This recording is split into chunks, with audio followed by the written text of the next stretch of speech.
natin before, ang nakakabahala lang ng mga gawain ng China ay sa West Philippine Sea. Pero ngayon, pupunta sila sa Benham Rice, nagkakandak sila ng marine maritime research survey na wala namang permiso sa Department of Foreign Affairs. The National Task Force West Philippine Sea has already tasked the Armed Forces of the Philippines and the Philippine Coast Guard to make sure that we are still effective in our monitoring dito sa mga ganitong sasakyan pagdagat at tumatawid sa ating exclusive economic zone.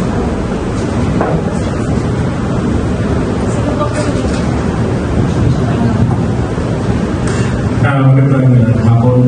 Nabanggit mo kanina tungkol doon sa Catanduanes. Meron natampuan na bagay na sinasabi nila, hindi ma-identify pa daw kung ano yun. Baka may update po kayo, yung kulay blue, ito ba yung tracker? Kasi nung tinignan ko rin maigi yung picture, English character. Kapag kagaling ng China, Chinese character yun doon. So, ano kayo sasabi nyo doon? Actually, sir, to be honest, hindi ko pa rin nakita itong itong floating object na nakita sa Catanduanes. Pero sa tingin niyo po kaya, tinatrabaho na rin ng China yung Pacific side ng iisip ng Pilipinas? Well, definitely, hindi lang isang beses, parang 2 beses na natin natsagan itong mga Chinese research vessels na ito na pumunta sa Benham Rice, sa Eastern Seaboard. Definitely, ginagawa na nila ito. At again, kung meron talagang legal na marine scientific research, MSR, dapat ang mga bansa na magre-request na magkandak nito sa ating Eastern Seaboard ay nagpapaalam sa Department of Foreign Affairs.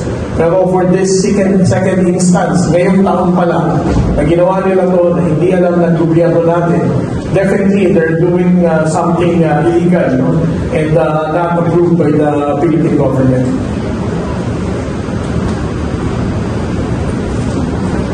Hello po, sir. Magandang tanghali. Sir, tanong ko lang, diba, nung nakaraan po kasi, binomba na naman tayo ng China ng tubig. So, yung concern ko is, nakita po dun sa pambubomba nila yung nangyari sa ating Watawat, no? Actually, medyo nakakailang tignan, lalo pag na-slow mo, parang aping-api yung ating Watawat. Tanong ko lang, sir, meron din po ba tayong batas na kung gano'n din ang ibang lahi yung ating Watawat? Kung basta sila gano'n, meron po ba tayong batas na pwede po silang managon? Well, meron tayong binanggit ang Department of Justice dito. Meron tayong batas tungkol sa ating bandila. Pero we're not yet certain kung mga foreigners na ganito na ginawa din labas sa ating territorial sea will also be held accountable or meron diplomatic implications sa kanila. But I agree with you, itong instance kapag tama ng water cannon sa ating bandila, sa ating national flag, sa West Philippine Sea is really very sad at nakakagaling din. Pero ang naibalita nga, despite of the water cannon na ginawa nito with a very powerful pressured jet stream water cannon, ang bandila pa rin ng Pilipinas ay nanatili pa rin lumilipad, hindi nasira, at kumbaga sumisimbolo ito sa patuloy na pagtayo at pagtindig ng ating Armed Forces of the Philippines, ng ating Philippine Coast Guard, na regardless, whatever illegal actions or kahit ano pa mga pambubuling ng China dito sa West Philippine Sea, ang ating kasundaluhan at ang sailors of the Philippine Coast Guard mananatili pa rin titindigan ang ating Watawat katulad ng bandila ng Pilipinas. Good afternoon, sir.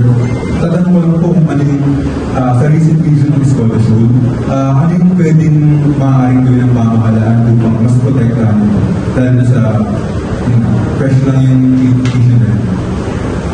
Ngayon, ang naging aksyon ng ating komandante ng Philippine Coast Guard, Admiral Gaban, ay nag-deploy tayo ng pinakamalaking bangko natin dito. No? Ito yung BRP Teresa Magbanwa for us to have a prolonged presence, pangmatagal ng pag-i-stay dito, for us to deter the illegal action of the Chinese government in doing the small-scale reclamation dito. At the same time, ang ating mga maliliit na barko dito, yung mga 44-meter vessels, are also very vigilant in monitoring the activities of the Chinese Maritime Militia and the Chinese research vessel para hindi na sila makapag-carry ng mga ganitong small-scale reclamation. Second follow-up question. Ano naman po yung masasabi sa layunin ng reclamation sa exploration? Well, nakakabahala ito, no? Kung matutuloy itong ganitong illegal na gawain ng China. Ang Skoda Shoal ay may layo lamang na roughly 130 kilometers sa lalawigan ng Palawan. Kumbaga, it's very near. No? Ang layo nga lang daw ito is, kung titingnan natin, mula Quezon City hanggang Tarlac ba? Ganyan lang ang distance niya. No? Secondly, kung matutuloy itong ganitong reclamation nila at gagawin nila another naval base ang Skoda Shoal, mapapansin natin, no, kung titingnan nyo sa mapa, parang papagitnaan niya ang Ayungin Shoal. Because meron ka ng mischief reef dito na inoccupy na nila since 1995, and then nandito ang Ayungin Shoal, and then nandito naman yung Skoda Shoal. So you can just imagine, no, kung magiging successful sila na i-occupy ang Sabina Shoal, mapapagitnaan nila ang Ayungin Shoal, which will make it more difficult, no, for the Armed Forces of the Philippines and the Philippine Coast Guard na mag-resupply sa ating kasundaluhan on board BRP Sierra Madre.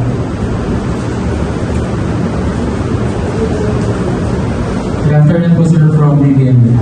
The question po is, sir, last week po nag-release po ng statement ng Department of National Defense as well as the National Security Council calling for the deportation of some individuals in the Chinese embassy for violating Philippine laws and treaties. What is the stand po of the PCG on that? And does the President has a comment na po?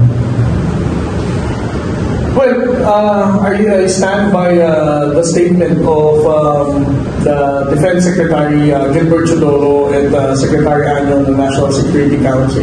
Ang unang statement before calling for the expulsion itong Chinese diplomat na to sa department, sa Chinese embassy, ay sinabi muna nila na walang kahit na anong special arrangement na sinasabi na patuloy na paulit-ulit na ginagawa na itong Chinese embassy. Na sinabi ko nga in one of my interviews, no, na huwag na tayo nagpapaniwala sa Chinese embassy. Puro kasinungalingan lang naman yung ginagawa nila. No? And then after that, ginalingan na naman ng Chinese embassy ang pagsisinungaling nila. Nagpatawag sila ng ilang mga media na hindi naman lahat isinama, kundi yung mga media lang na supportive sa kanilang narrative. And accordingly, hindi rin natin alam kung totoo, nagparinig daw sila ng recording dito na kinukonfirma na meron nga daw talagang usapan between a high official ng Armed Forces of the Philippines at ng taga-embassy.